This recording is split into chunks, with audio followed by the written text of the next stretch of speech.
بسم اللہ الرحمن الرحیم۔ السلام علیکم دوستو۔ بنی اسرائیل پر اللہ تعالیٰ نے اتنے احسانات کیے کہ شاید ہی کسی قوم کو اللہ کے انعامات و کرامات کا اتنا وافر حصہ ملا ہو۔ ارشاد باری تعالیٰ ہے، اے بنی اسرائیل یاد کرو میری اس نعمت کو جسے میں نے تمہیں نوازا تھا، اور اس بات کو کہ میں نے تمہیں دنیا کی ساری قوموں پر فضیلت عطا کی تھی۔ جب اللہ تعالیٰ نے انہیں کنعان کے بیابانوں سے اٹھا کر مصر کے سبزہ زاروں میں پہنچایا تو دراصل قبطیوں کی اصلاح کے لیے بنی اسرائیل کو ایک موقع باہم پہنچایا تھا، مگر وہ بنی اسرائیل فریضہ اقامت دین سے غافل رہے۔ انہوں نے وہاں کے قبطیوں کو دین سے روشناس نہیں کروایا۔ اس کے علاوہ قومی برتری کے جھوٹے اور جاہلانہ احساس میں مبتلا ہو گئے۔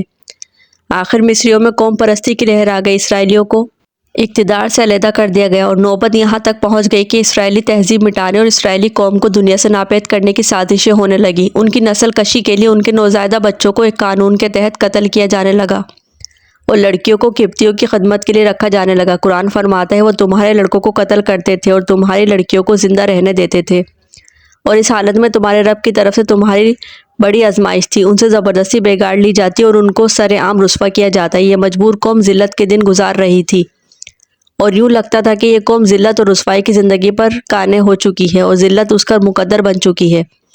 تب اللہ تعالیٰ نے ان کی دعاؤں کو سنا اور ان کی ہدایت اور رہبری کے لیے موسیٰ علیہ السلام کو مابعوث کیا۔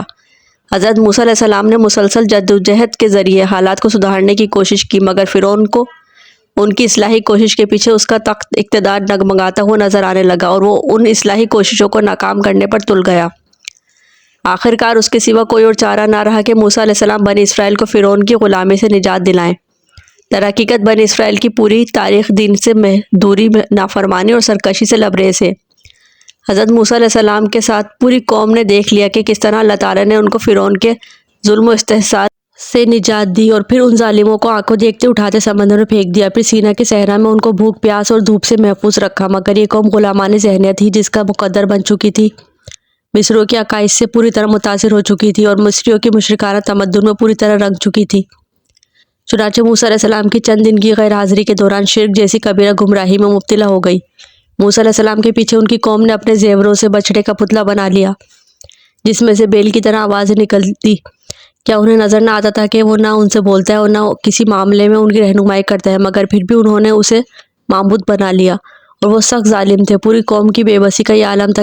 حضرت ہارون علیہ السلام کے سوا کوئی بھی ایک فرد بھی ایسا نہ تھا جو قوم کو اس کی غلط روش پر نکیر کرتا۔ موسیٰ علیہ السلام نے کوہ طور سے واپس آ کر قوم کو اللہ تعالیٰ کے عطا کردہ فرمودہ اسلامی ضابطہ حیات سے روشناس کیا اور اسے اختیار کرنے کی تلقین کی۔ قرآن میں وارد ہے کہ اس کے بعد ہم نے موسیٰ علیہ السلام کو ہر شعبہ زندگی کے متعلق نصیحت اور ہر پہلو کے متعلق واضح ہدایت تختی پر لکھ کر دے دی، اور ان سے کہا کہ ان ہدایات کو مضبوط ہاتھوں سے سنبھالو اور اپنی قوم کو حکم دو کہ اس کے بہتر مفہوم کی پیروی کریں۔ عنقریب میں تمہیں فاسقوں کے گھر دکھاؤں گا۔ مگر یہ قوم مجگافے میں پڑ گئی اور مختلف حیلوں سے احکام الہی کو پست پوش ڈالتی رہی۔ بنی اسرائیل سے وعدہ کیا گیا تھا کہ خطے فلسطین میں اسے آباد کیا جائے گا تاکہ وہ وہاں ایک اسلامی ریاست قائم کر کے دنیا کی حکمرانی کی لرزہ خیز تاریخوں میں ہدایت کی مشعل روشن کرے۔ مگر یہ لوگ اپنی اس ذمہ داری سے منہ پھیرنے لگے اور جی چرانے لگے۔ اس بدبخت قوم نے موسیٰ علیہ السلام سے یہ تک کہہ دیا کہ